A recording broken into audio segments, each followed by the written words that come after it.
Hello and welcome to the wonderful world of economics.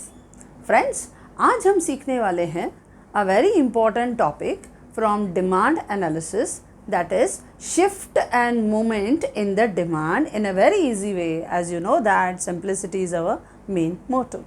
Now in demand analysis, जो एक important chapter है at 12th standard level, जिसके दो parts हैं। ए part जिसमें हम कर रहे हैं पूरा डिमांड का एनालिसिस, जिसमें हमने सीखा कि डिमांड और डिज़ायर क्या है, इंडिविजुअल डिमांड क्या है, मार्केट डिमांड क्या है, डिटर्मिनेंट्स ऑफ डिमांड क्या है, डिफरेंट टाइप्स ऑफ डिमांड क्या है, law of demand with assumption, law of demand with exception, and the final topic in demand analysis is the shift and movement in demand curve. कि जो demand curve है उसमें किस तरह से बदलाव दिखाई देता है, कुछ शिफ्ट दिखाई देते हैं, कुछ मूवमेंट्स दिखाई देते हैं। इन सब वर्ड्स की मीनिंग, इन टर्मिनोलॉजी की मीनिंग आज आपको क्लियर समझ में आ जाएगी कि आखिरी पार्ट डिमांड एनालिसिस का, जो आपके 3rd चैप्टर का ए पार्ट है, और उसके बाद वी विल स्टार्ट इसी 3rd चैप्टर का B part, that is a very strong theory of demand analysis, that is elasticity of demand. But before going over there, we have to learn and discuss कि what is the shift and the movement in the demand. किस तरह से हमें demand में shift दिखाई देता है, movement दिखाई देता है, वो किस तरह से हम डिस्कस करते हैं। तो नॉर्मली हमें क्या लगता है, शिफ्ट होना यानी आगे पीछे होना, मूवमेंट होना यानी अपवर्ड एंड डाउनवर्ड होना। तो वो मूवमेंट हमें डिमांड कर्व पे किस तरह से दिखाई देती है, उसके रीजंस क्या हैं, उसे हम क्या कहते हैं, इस थियोरी को बहुत अच्छी तरह से डेवलप किया again our hero new classical economist Alfred Marshall in his book principles of economics in 1890। यहाँ पर उसने हमें दिखाया कि नॉर्मली वी नो दैट कि demand curve is sloping downward. Demand curve किधर जा रहा है, स्लोपिंग डाउनवर्ड जा रहा है, from left to right. And as price and demand have inverse relationship, that is why this demand curve has negative slope. लेकिन आज हम डिस्कस करेंगे और सीखेंगे कि व्हाट इज़ द शिफ्ट या मूवमेंट इन डिमांड कर्व। तो जब हम शिफ्ट और मूवमेंट की बात करते हैं तो it is generally of 2 types. 2 तरह की आपको शिफ्ट और मूवमेंट्स दिखाई देती हैं। नंबर 1 जो ए कैटेगरी है, that is variation in demand. Number 1 A part हम क्या कहते हैं, वेरिएशन इन डिमांड, और जो बी पार्ट है उसे हम कहते हैं चेंजेस इन डिमांड। तो इन द सेम वे मैंने हेडिंग दिया है shift and movement in the demand. उसको 2 कैटेगरी में मैंने डिवाइड किया है, A part variation in demand and B part changes in demand. अब जब हम जनरली बात करते हैं तो वेरिएशन हो, चेंजेस हो, हमें लगता है सिनोनिमस, सिमिलर टर्म्स है। लेकिन मार्शल ने एक एक वर्ड, एक एक कॉन्सेप्ट, एक एक टर्म की मीनिंग, डेफिनेशन अलग बताया है। भले हमें लगता है सिमिलर है, लेकिन फ्रेंड्स इकोनॉमिक्स में हर टर्म की मीनिंग, उसका डायग्राम, उसकी प्रेजेंटेशन उसने क्लियरली अलग दी है। क्योंकि जब हम बात करते हैं वेरिएशन इन डिमांड, तो वो वेरिएशन इन डिमांड जो है वो हमें किसकी वजह से दिखाई देता है, वो हमें दिखाई देता है प्राइस की वजह से। जब हम वेरिएशन की बात करते हैं यानी डिमांड बदला है, लेकिन उसमें जो वो वेरिएशन है, वो चेंजेस हैं, वो बदलाव है, वो प्राइस की वजह से आया है। यानी या तो प्राइस राइज हुई है या प्राइस फॉल हुई है, उसकी वजह से हमें चेंजेस आया है। तो वेरिएशन इन डिमांड का डेफिनेशन क्या कहता है, when the change in demand is found due to change in price. When change in the quantity of demand is found due to change in price, जब price की वजह से change आता है तो उसे हम क्या कहते हैं, variation in demand. Okay, variation in demand किसकी वजह से बदलाव लाता है, प्राइस की वजह से। मेन फैक्टर है प्राइस, आइदर प्राइस राइज हुई होगी या प्राइस फॉल हुई होगी। तो when change in quantity demanded is found due to change in price, उसे हम क्या कहते हैं, variation in demand. It is of 2 types. ये 2 टाइप्स की होती है। एक होती है एक्सपांशन इन डिमांड, डिमांड का बढ़ना, और दूसरा होता है कॉन्ट्रैक्शन इन डिमांड, डिमांड का कम होना। एक्सपांशन इन डिमांड और कॉन्ट्रैक्शन इन डिमांड, ये दोनों किसके हिस्से हैं, दोनों किसके पार्ट है, वेरिएशन इन डिमांड के पार्ट्स हैं। अच्छा, बी पार्ट क्या है, चेंजेस इन डिमांड। जब हम बोलते हैं चेंजेस इन डिमांड तो वो किसकी वजह से होता है, चेंजेस इन डिमांड जो रहता है वो मोस्टली अफेक्टेड होता है ड्यू टू फैक्टर्स, वो फैक्टर्स की वजह से चेंजेस होता है, बदलाव आता है, आपका डिमांड बदला क्योंकि कुछ फैक्टर्स जो हैं वो उस डिमांड पे इन्फ्लुएंस हुए होंगे। इनकम बढ़ गई होगी, कंज्यूमर का टेस्ट प्रेफरेंस फैशन जो है वो चेंज हुआ होगा, प्राइस ऑफ सब्सटीट्यूट ने अफेक्ट किया होगा, या कंज्यूमर की एक्सपेक्टेशन होगी, या एडवर्टाइजमेंट की वजह से वो मोटिवेट हुए होंगे, या गवर्नमेंट का टैक्स पॉलिसी जो है वो अफेक्ट किया होगा, क्लाइमेट चेंज हुआ होगा, पॉपुलेशन बढ़ गई होगी, कंज्यूमर साइकोलॉजी ने वर्कआउट किया होगा। ऐसे सब फैक्टर्स हमने पढ़े हैं। तो बस अगर आपके फैक्टर्स की वजह से डिमांड में चेंज आता है तो that is called changes in demand. यानी when change in demand is found due to change in factors but price remain constant is called changes in demand. क्या कहा हमने, मार्शल ने क्या सिखाया हमें, मार्शल ने बताया कि when the change in quantity demanded is found due to change in factors, जब फैक्टर्स में बदलाव आया बट प्राइस रिमेन कांस्टेंट, लेकिन प्राइस कॉमन है तो उसे हम क्या कहते हैं, चेंजेस इन डिमांड। अच्छा, फिर ये चेंजेस इन डिमांड दो पार्ट्स में डिवाइड होता है। Number 1 increase in demand, demand का बढ़ना, और दूसरा डिक्रीज इन डिमांड, या तो डिमांड कम हुई होगी।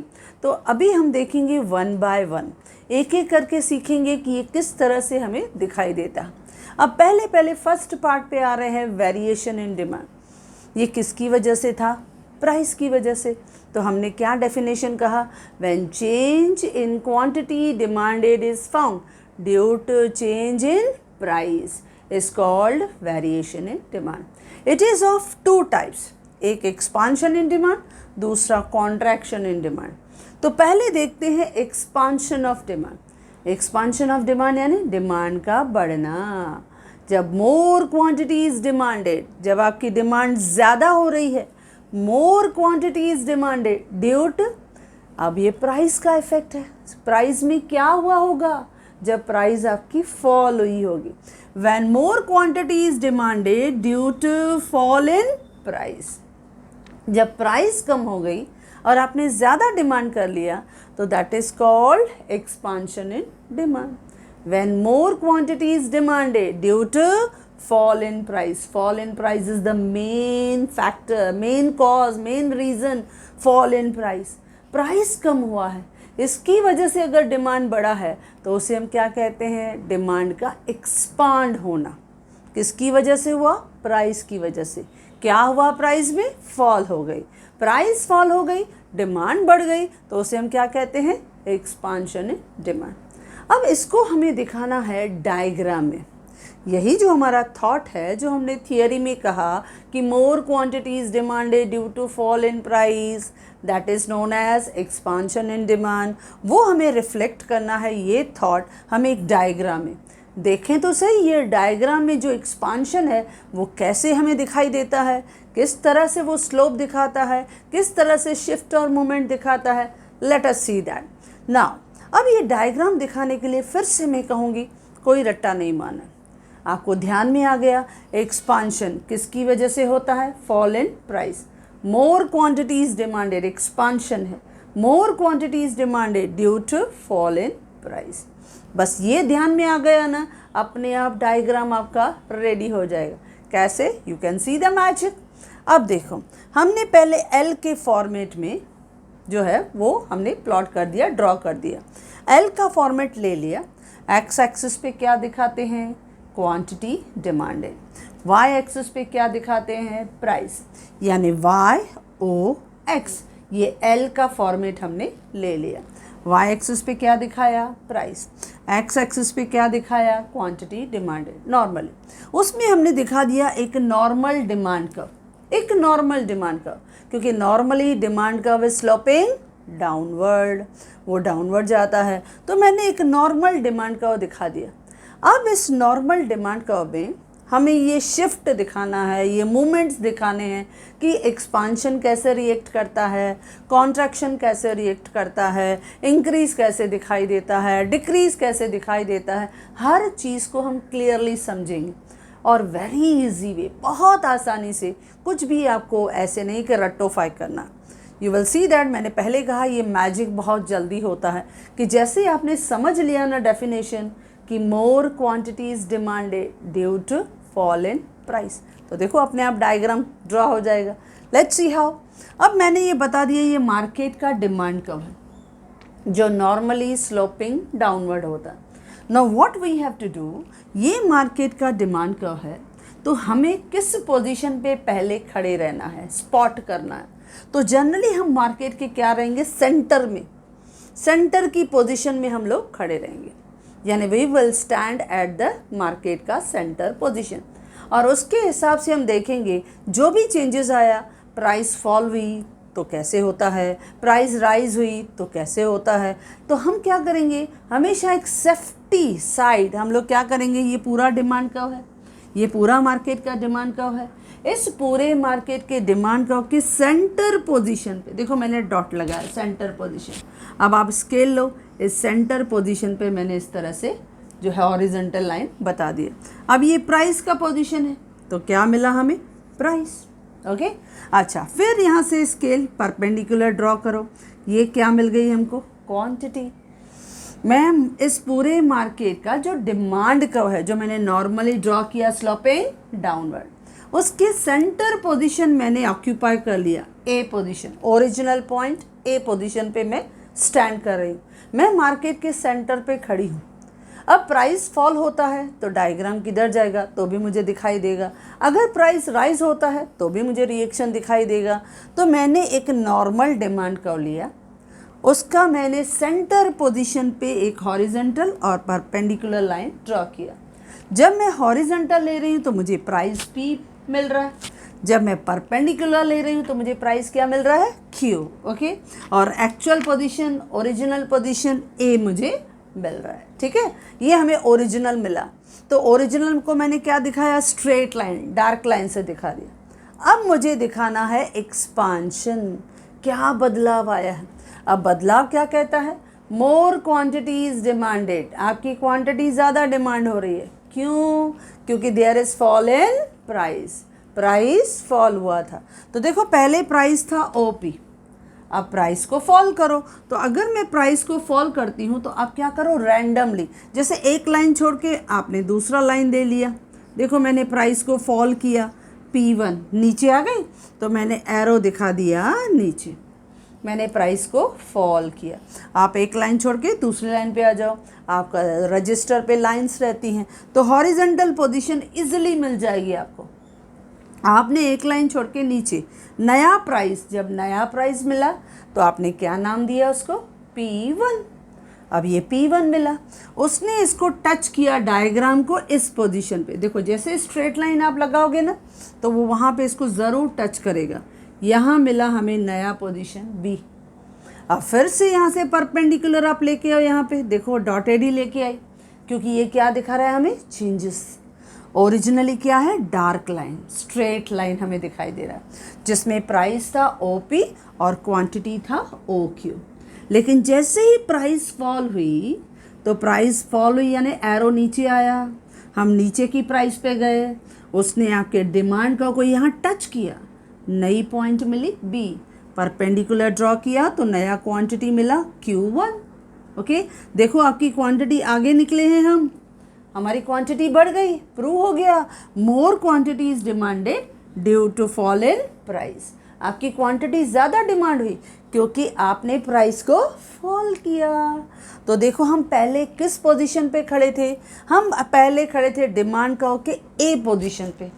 अब वहाँ से हम लोग मूव होके कहाँ पहुँच गए, बी पॉइंट पे। पहले हम ए पॉइंट पे खड़े थे, जैसे ही प्राइस कम हुई आपकी मार्केट में डिमांड ज़्यादा हो गई तो आप ए पोजीशन से खिसक के मूव होके कहाँ पहुँच गए, बी पॉइंट पे, नीचे आ गए। तो जब हम ए पॉइंट से बी पॉइंट पे आ गए तो ये क्या हो गया आपका मूवमेंट। क्या बोलते हैं इसको? मूवमेंट। ये आपने डिमांड कर्व पे मूवमेंट दिखाया। ये आपने नीचे स्लोपिंग डाउनवर्ड आ गए।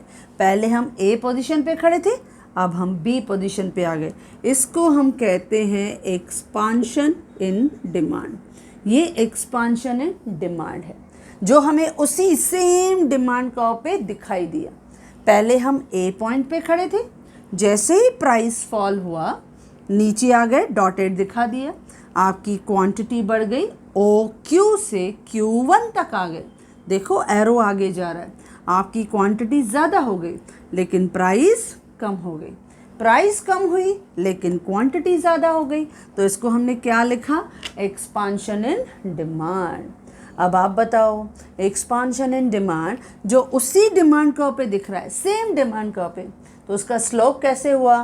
तो expansion in demand is sloping downward, नीचे गया, फ्रॉम लेफ्ट टू राइट। ये हिस्सा है एक्सपांशन का। जब प्राइस गिरती है तो ज़्यादा बायर्स डिमांड करते हैं और उसकी वजह से उसी डिमांड कर्व में हम क्या करते हैं? मूव करते हैं, यानी नीचे शिफ्ट होके, मूव होके चले गए। इसको बोलते हैं मूवमेंट, यानी मूव हो गए। प्राइस कम हुआ, डिमांड ज़्यादा था, तो हमारे डिमांड कर्व पे पोजीशन क्या हो गई? बदल गई, चेंज हो गई। तो ये जो है वो क्या दिखाता है? Expansion in demand. क्या था definition? More quantities demanded due to fall in price. हमने नॉर्मल डिमांड कर्व लिया, प्राइस को फॉल किया, फॉल करने से क्वांटिटी ज़्यादा हो गई। पहले हम ए पॉइंट पे खड़े थे, अब किधर आ गए? बी पॉइंट पे। तो एरो देखो नीचे, हम नीचे की तरफ खिसके हैं, हम नीचे की तरफ मूव हुए हैं। तो उस मूवमेंट को हमने क्या कहा? Expansion in demand. क्या है वो? Expansion in demand. और इसका स्लोप क्या है? Expansion in demand is sloping downward from left to right. और ये उसी सेम डिमांड कर्व पे हमें दिखाई देता है। ओके फ्रेंड्स, तो ये हमने दिखाया पूरा एक्सपांशन ऑफ डिमांड। पहले डेफिनेशन, फिर डायग्राम और फिर उसका स्लोप। हमारा जॉब हो गया। अब हम बढ़ते हैं second heading, contraction in demand. इसका मीनिंग है कॉन्ट्रैक्शन का कम होना। कॉन्ट्रैक्शन इन डिमांड यानी डिमांड का कम होना। लेकिन ये भी किसकी वजह से हुआ होगा? प्राइस की वजह से हुआ होगा। तो क्या हुआ होगा प्राइस में जो हमारी डिमांड कम होगी? तो आप क्या कहोगे? प्राइस ज़रूर राइज हुई होगी, यानी वो चीज़ें कॉस्टली हुई होगी, महंगाई हो गई होगी। तो अगर प्राइस बढ़ गई तो आपकी डिमांड मार्केट में क्या हो जाती है? कम हो जाती है। तो that is known as contraction in demand. तो कॉन्ट्रैक्शन इन डिमांड का डेफिनेशन क्या बोलते हैं? When less quantity is demanded due to rise in price. क्योंकि प्राइस बढ़ गई, इसकी वजह से लेस क्वांटिटी डिमांड हुआ, that is known as contraction in demand. When less quantity is demanded due to rise in price, क्योंकि price बढ़ गई तो हमने कम क्वांटिटी डिमांड की, तो उसे हम क्या कहते हैं? Contraction in demand. Okay friends, अब देखते हैं यही चीज़ आपके डायग्राम में। अब इस डायग्राम में हमने फिर से देखो सेम पैटर्न, हाँ सेम पैटर्न, एल का फॉर्मेट ले लिया। एक्स एक्सिस पे क्वांटिटी डिमांडेड, वाई एक्सिस पे प्राइस दिखाया और एक नॉर्मल डिमांड कर्व दिखाया जो स्लोपिंग डाउनवर्ड है। ओके, हमने वापस सेम रिपीटेटिव काम किया। नॉर्मल डिमांड कर्व मार्केट का दिखा दिया, एल का फॉर्मेट दिखा दिया, एक्स एक्सिस पे क्वांटिटी डिमांडेड और वाई एक्सिस पे क्या है? Price of the commodity. अब हम देखेंगे कॉन्ट्रैक्शन कैसे हमें रिफ्लेक्ट करता है, रिस्पॉन्ड कैसे होता है, और इसमें भी ऑटोमेटिक हो जाएगा। आपको सिर्फ क्या करना है? इस डिमांड कर्व के सेंटर पोजीशन को पकड़ लो। आप मार्केट के सेंटर पोजीशन पे खड़े हो जाओ तो यू विल सी इट कि कहाँ चेंजेस जा रहे हैं, नीचे जा रहे हैं, ऊपर जा रहे हैं। तो अगर आप सेंटर पोजीशन पे रहोगे तो यू विल फाइंड इट कि हर चीज़ आपके लिए ऑब्जर्व करना, स्टडी करना इजी हो जाता है। तो हमने क्या किया? इस डिमांड कर्व, इस मार्केट पोजीशन का सेंटर पोजीशन ले लिया। इस सेंटर पोजीशन पे फिर से मैंने स्ट्रेट लाइन जो है वो ड्रॉ कर दी। पहले हॉरिजॉन्टल, इसको नाम दे दिया P, और नीचे आ गए तो वो क्या बन गया? क्वांटिटी, और ये आपकी क्या है, एक्चुअल पॉइंट, यानी पॉइंट ए। हम एक्चुअल पॉइंट पे मार्केट के सेंटर पे खड़े हैं। D D is the demand curve, normal demand curve है। ओके, हम मार्केट में सेंटर पॉइंट पे खड़े हैं जहाँ प्राइस पी फिक्स है और क्वांटिटी क्यू फिक्स है। ठीक है, अच्छा, अब हम देखेंगे कॉन्ट्रैक्शन कैसे दिखाई देता है। अब कॉन्ट्रैक्शन को थोड़ा याद करते हैं। क्या कहा हमने, when less quantity is demanded, क्यों, due to rise in price, price बढ़ गई। तो देखो पहले प्राइस था ओपी, अब प्राइस को बढ़ा दो, तो आप एक लाइन छोड़ के दूसरी लाइन पे आ जाओ। देखो डॉटेड दिखाया, क्योंकि वेरिएशन मुझे कैसे दिखाना है, डॉटेड से। ओरिजिनल मुझे कैसे दिखाना है, स्ट्रेट से। लेकिन जो मैं चेंजेस दिखा रही हूँ, वेरिएशन दिखा रही हूँ, वो मैं डॉटेड से। तो पता चलता है कि ये एक्चुअल पोजीशन है और बाकी जो बदलाव है, चेंजेस हैं, वेरिएशन है, वो डॉटेड से। तो मैंने प्राइस को बढ़ा दिया, देखो प्राइस बढ़ गई, ऊपर चले गए, एक लाइन छोड़ के दूसरी लाइन। अब इस पोजीशन में क्या होगा, हम यहाँ टच कर रहे हैं, दैट इज़ बी पॉइंट। अब यहाँ से आपका स्ट्रेट लाइन ऐसे आ जाएगा, देखो क्वांटिटी, देखो यहाँ टच किया Q1।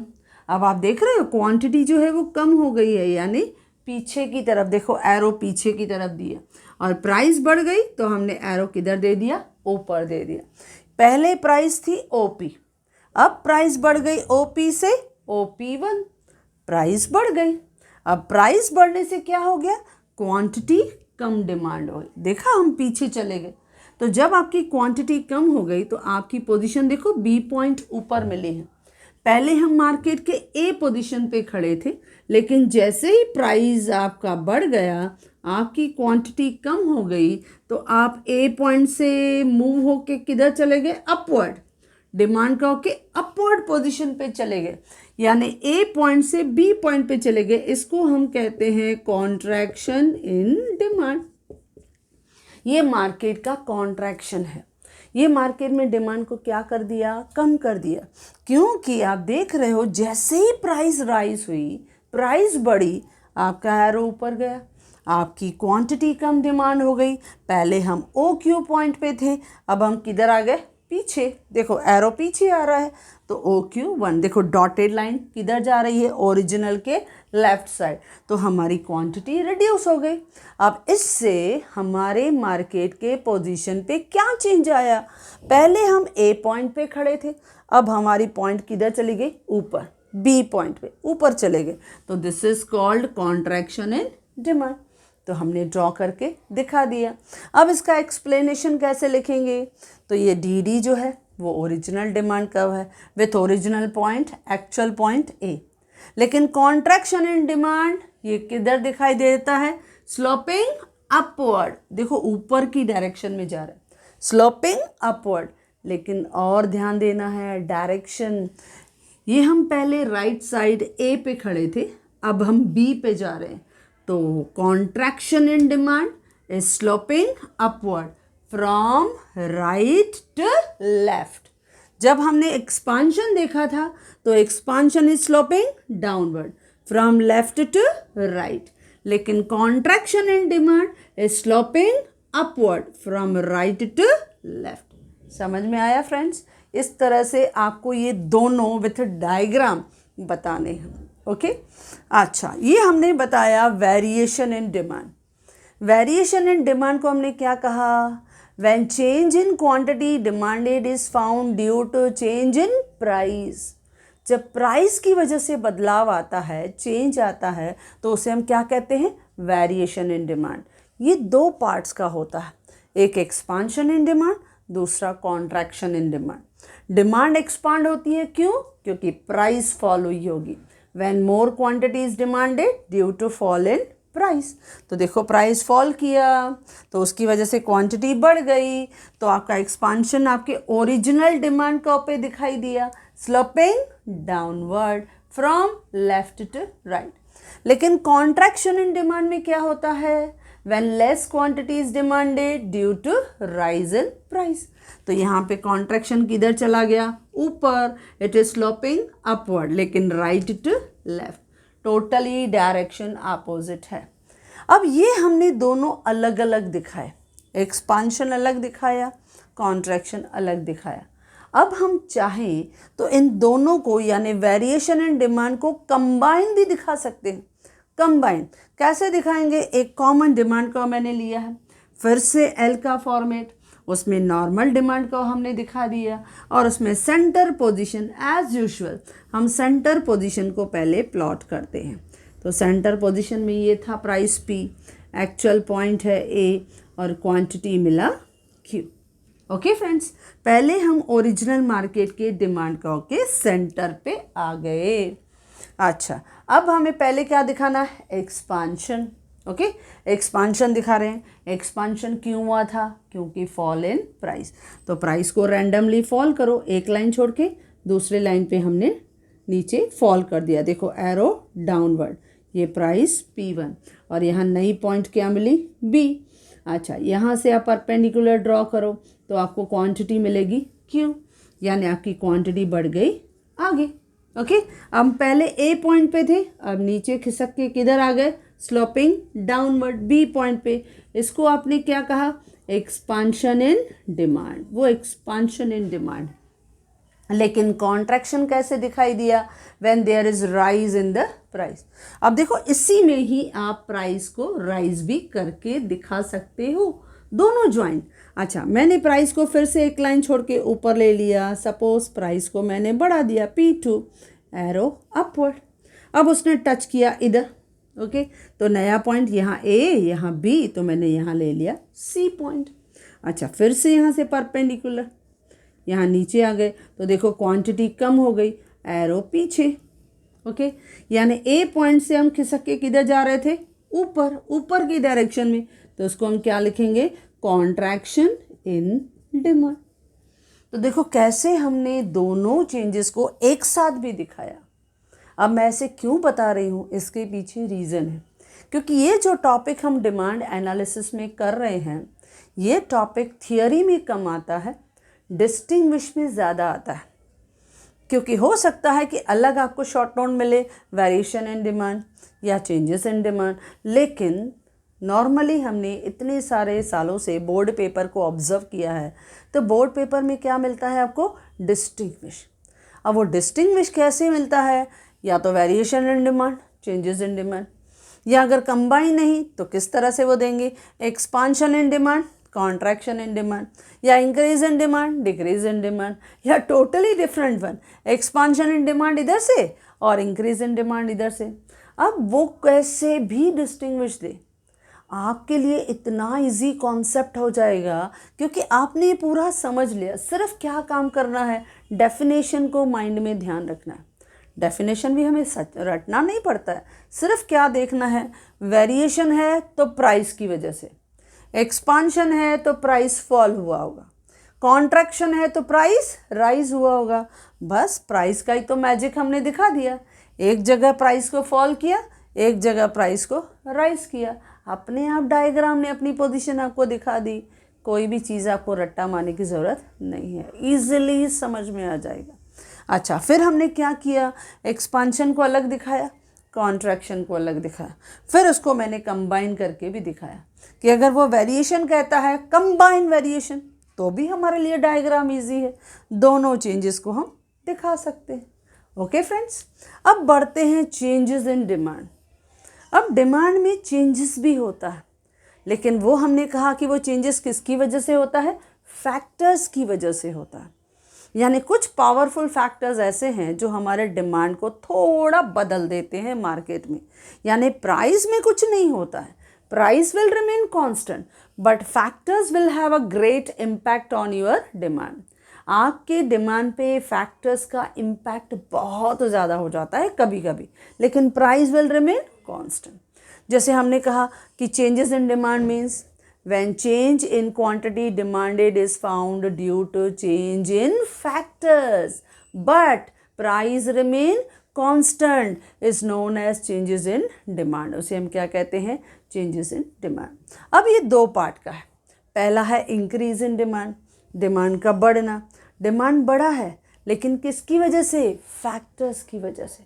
या डिमांड डिक्रीज हुआ है, किसकी वजह से? फैक्टर्स से, but price remain constant. Price तो बिल्कुल सेम है। तो चलो ये भी हम कर लेते हैं, बहुत इजी। जैसे फर्स्ट हम करते हैं इंक्रीज इन डिमांड, डिमांड का बढ़ना, लेकिन प्राइस की वजह से नहीं, फैक्टर्स की वजह से। तो डेफिनेशन कैसे आएगा, बहुत आसान है। When more quantity is demanded due to change in factors, price नहीं बोलना है। When more quantity is demanded due to change in factors but price remain constant is known as increase in demand, उसे हम increase in demand कहते हैं। Okay अच्छा, इसके examples क्या है? जैसे increase in income, आपकी इनकम बढ़ गई, या चेंज इन टेस्ट, या न्यू टेक्नोलॉजी आ गई होगी, या क्लाइमेट आपका फेवरेबल हो गया होगा, तो उसकी वजह से आपकी डिमांड क्या हो गई है, बढ़ गई है, ज़्यादा हो गई है, तो it is called increase in demand. Okay, ये तो आपको सब फैक्टर्स पता है। अब इसमें भी ऑटोमेटिकली देखते हैं, अपने आप एडजस्ट हो जाएगा। ओके फ्रेंड्स, देखो पहले हमने एल का फॉर्मेट लिया, यानी वाई एक्सिस पे प्राइस, एक्स एक्सिस पे हम क्या दिखाते हैं, क्वांटिटी डिमांड। ओके, अब फिर से एज यूजुअल अब मार्केट के सेंटर पोजीशन पे हम खड़े हो जाते हैं। प्राइस पी है, क्वांटिटी क्यू है, और एक्चुअल पोजीशन है हमारी ए। ओके, प्राइस पी है, क्वांटिटी क्यू है, और एक्चुअल पोजीशन है ए। ओके, अब क्या कहता है, more quantity is demanded due to change in factors but price remain constant. Price में कोई बदलाव नहीं है, प्राइस बिल्कुल सेम है, ओपी है, ओपी ही रहेगी, प्राइस में कुछ बदलाव नहीं आया, लेकिन क्वांटिटी आपकी ज़्यादा हुई है। पहले ओ क्यू थी, अब सपोज क्वांटिटी है Q1, तो देखो प्राइस तो बिल्कुल सेम था, तो मैंने इधर से डॉटेड ले लिया। देखो ये सेम पोजीशन पे, ये मैंने स्केल से सपोज इस तरह से डॉटेड लिया, तो मुझे नया पोजीशन किधर मिला, इधर बी पॉइंट मिला। प्राइस बिल्कुल सेम ओपी, क्वांटिटी जो है वो सिर्फ बढ़ गई, क्योंकि प्राइस में बदलाव नहीं आया, फैक्टर्स पावरफुल हो गया, आपकी इनकम बढ़ गई, क्लोज सब्सटीट्यूट का प्राइस कम हो गया तो बदल गया, टेस्ट बदल गई, एडवर्टाइजमेंट पावरफुल थी, आपकी डिमांड बढ़ गई। अब डिमांड बढ़ने से आपका क्वांटिटी बढ़ गया, लेकिन प्राइस में कुछ चेंज आया क्या, नहीं, प्राइस सेम है। तो उसी लेवल पे हमने इस क्यू लेवल को हमने परपेंडिकुलर करके देखा, तो आगे पॉइंट मिला बी। ओके फ्रेंड्स, अच्छा अब हमें क्या करना है, देखो ये डिमांड कर्व डी डी है।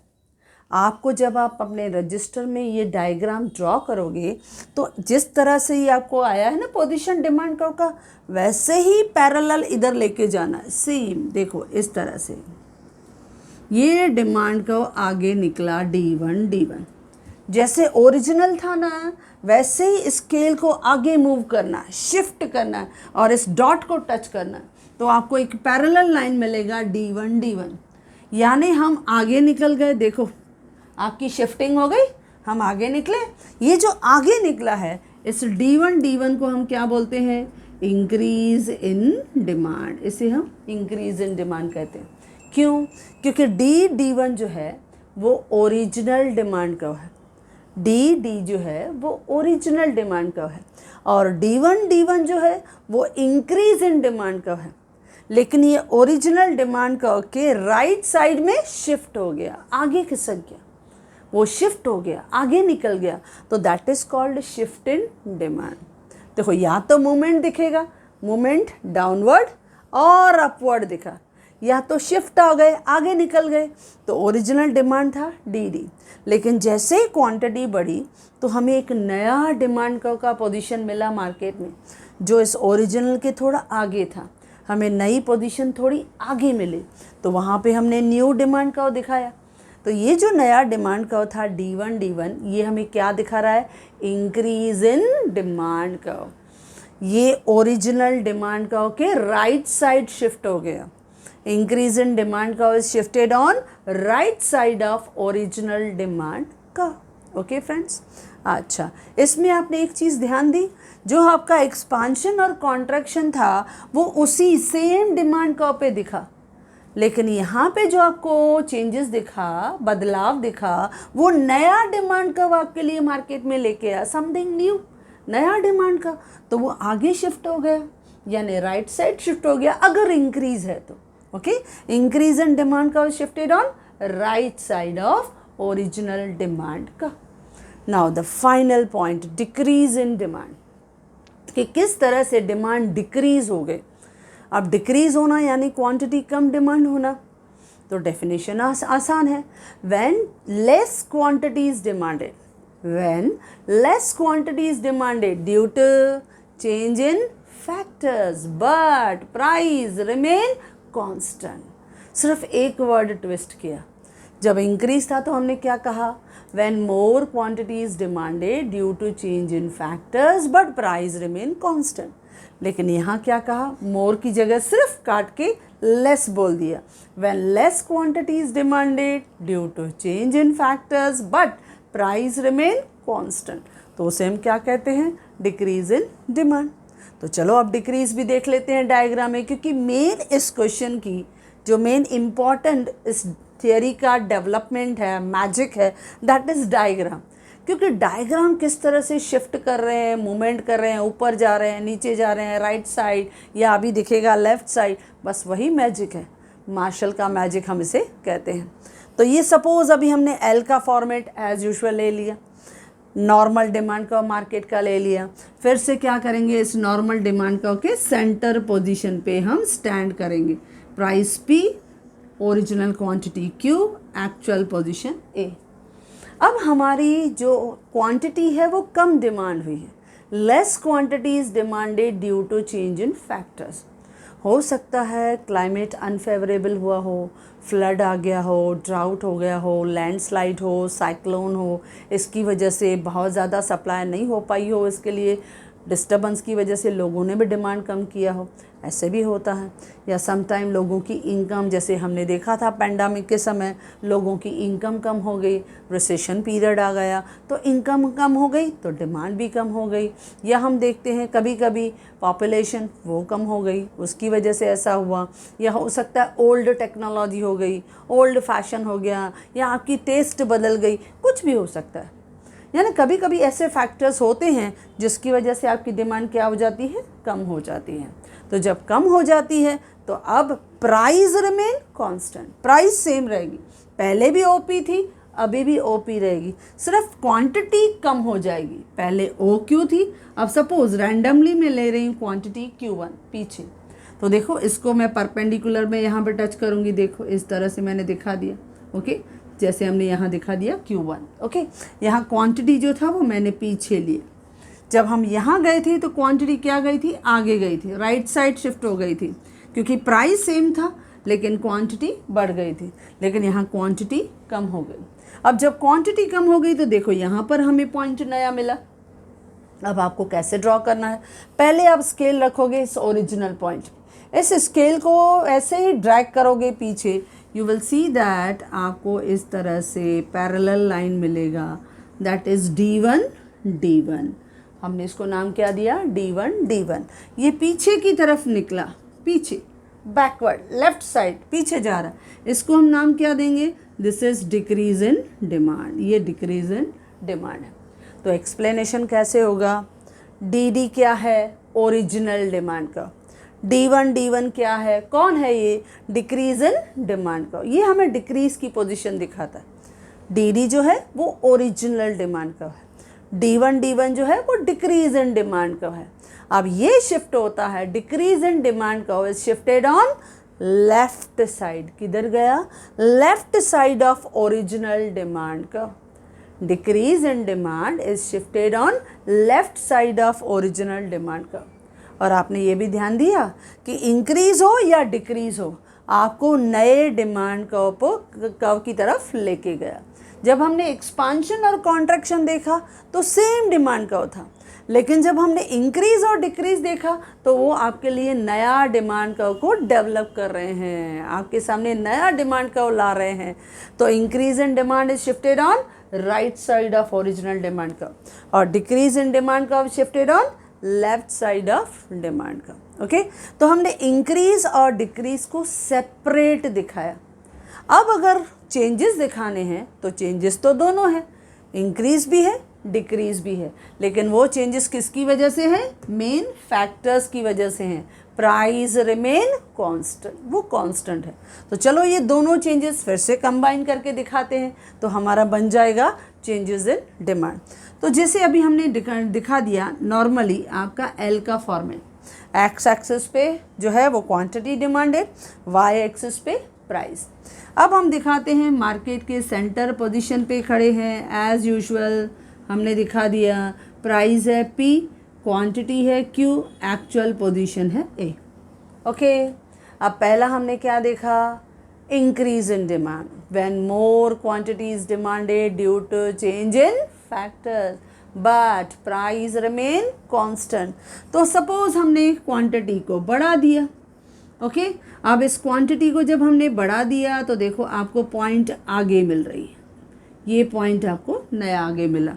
अब जैसे ये हमारा डिमांड कर्व था वैसे ही मैं स्केल इधर रख के और जब मैं इसी स्केल को आगे ड्रैग करूँगी तो यू विल सी दैट आपको मिलेगा नया डिमांड कर्व D1, ये नया पॉइंट मिला मुझे B।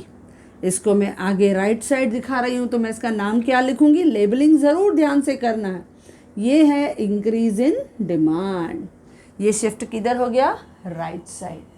अब सिमिलरली डिक्रीज भी हम इसी में दिखा सकते हैं। अब डिक्रीज में हमने क्या कहा था, when less quantity is demanded due to change in factors. अब फैक्टर्स की वजह से हो सकता है आपकी डिमांड कम हो गई, हम पीछे आ गए, पहले राइट साइड गए थे अब थोड़ा पीछे आ गए। अब इस पोजीशन पे आप देखो आपको नया पॉइंट इधर मिला, फिर से आप स्केल ऐसे ही रखोगे जैसे ओरिजिनल पे रखा था और उसको पीछे लेके आओगे तो यू विल सी दैट इस तरह से आपको नया डायग्राम D2, देखो पहले आगे क्या दिखाया D1, पीछे क्या दिखाया D2। अब हम पीछे की तरफ आ गए और ये जो पीछे की तरफ डायग्राम है ये हमें क्या दिखा रहा है, डिक्रीज इन डिमांड। हम ऐसे दोनों कंबाइन भी दिखा सकते हैं, दोनों कॉम्बिनेशन हम साथ में दिखा सकते हैं। यानी आपने ये समझ लिया, मेन आपने डेफिनेशन समझ लिया, सिर्फ ध्यान में रखना है कि ये किसकी वजह से चेंज होता है। वेरिएशन है वो प्राइस की वजह से होता है, when more quantity is demanded due to fall in price. लेकिन कॉन्ट्रैक्शन किसकी वजह से होता है, ये भी प्राइस की वजह से होता है, when less quantity is demanded due to rise in price, तो उसको आपने कॉन्ट्रैक्शन कहा। ये दोनों बदलाव प्राइस की वजह से है जो आपने सेपरेटली दिखाया और बाद में उसको कंबाइन भी दिखाया। फिर हमने थर्ड क्या दिखाया, हमने दिखा दिया चेंजेस इन डिमांड, लेकिन वो किसकी वजह से है, फैक्टर्स की वजह से। क्वांटिटी डिमांड में बदलाव आया है लेकिन प्राइस की वजह से नहीं, फैक्टर्स की वजह से। तो अगर फैक्टर्स की वजह से डिमांड बढ़ी तो हम इंक्रीज कहते हैं, फैक्टर्स की वजह से डिमांड घट गई, कम हो गई तो डिक्रीज कहते हैं। देखो कितना टर्मिनोलॉजी मार्शल ने अलग अलग क्लियर किया, क्योंकि जनरली हम एक्सपांशन इंक्रीज सेम बोलते हैं, लेकिन मार्शल ने बोला नहीं भाई साहब बिल्कुल अलग है। अगर प्राइस की वजह से डिमांड ऊपर नीचे होती है तो वेरिएशन, अगर वो फैक्टर्स की वजह से होती है तो वो चेंजेस। हर एक चीज़ का डेफिनेशन अलग दिया, हर एक का उसने डायग्राम अलग दिया। और ये इतना इम्पॉर्टेंट है कि आपको ये ज़्यादातर डिस्टिंग्विश में ज़रूर बोर्ड में पूछा जाता है। और जैसे मैंने आपको बताया कि डिस्टिंग्विश लिखना आपके लिए बहुत ईजी है। हमने डेफिनेशन लिखा, ओके हमने डेफिनेशन बता दिया। फिर अगर एक्सपांशन और अगर इंक्रीज़ के बीच में है तो हमने सपोज दोनों के बीच में डेफिनेशन लिख लिया कि expansion means more quantity is demanded due to fall in price, okay. लेकिन यहाँ पे when more quantity is demanded due to change in factors but price remain constant, दोनों का डेफिनेशन बता दिया। अच्छा, एक्सपांशन किसका हिस्सा है, it is a part of variation in demand. Increase किसका हिस्सा है, चेंजेस इन डिमांड, क्लियर कर दिया। थर्ड पॉइंट, डायग्राम को पकड़ो। डायग्राम आपको मालूम है, डेफिनेशन जिस बच्चे ने राइट लिखा डायग्राम 100% करेक्ट जाएगा, कुछ रट्टा मारने की ज़रूरत नहीं। प्राइस को फॉल करो, अपने आप आपको उसका मैजिक दिखेगा। आपका ओरिजिनल डिमांड कब रेडी है, आप मार्केट के सेंटर पे खड़े हो जाओ, प्राइस को फॉल करो, आपको अपने आप एक्सपांशन दिखेगा। इंक्रीज दिखाना है, ओरिजिनल डिमांड हमारा कब है, हम सेंटर पोजीशन पे खड़े हैं, प्राइस को बिल्कुल हाथ नहीं लगाना है, डिमांड बढ़ गई तो हमारी डिमांड आगे शिफ्ट हो गई। यानी राइट साइड हो गई। तो अगर आपको डायग्राम आ गया तो स्लोप उसके पीछे पीछे ज़रूर आता है। स्लोप हो गया, 4 पॉइंट हो गई, और क्या चाहिए? उससे ज़्यादा तो हमको चाहिए ही नहीं। We require only 2 to 3 points. आपने तो 4 पॉइंट लिखी, और प्लस 1 पॉइंट और भी लिख सकते हो कि सेम डिमांड का हो कि डिफरेंट डिमांड का हो। जो वेरिएशन है यानी एक्सपांशन है, it can be shown on same demand का, जबकि इंक्रीज इन डिमांड का can be shown on different या न्यू डिमांड का। ऑन द सिमिलर बेसिस आप कॉन्ट्रैक्शन और डिक्रीज में भी डिफरेंस लिख सकते हैं, आप वेरिएशन और चेंजेस में भी डिफरेंस लिख सकते हैं। यस फ्रेंड्स, इसी तरह से जैसे जैसे मैंने आपके साथ डिस्कस किया, इन द सेम वे ये थियरी मैंने अपने नोट्स में भी आपको दिया है। और जो डिस्टिंग्विश हैं, जैसे जैसे मैंने आपको बताया, तो 3 डिस्टिंग्विश भी मैंने आपको सिस्टमेटिकली अपने नोट्स में आपको बना के दिए हैं, जैसे बोर्ड में डिमांडेड होते हैं। And it is very important topic, specially in the form of distinguish, mostly demanded at the HSC board exam. Yes friends, if you like this video, do share, and if you want my handwritten notes, link is given in the description box. Thank you.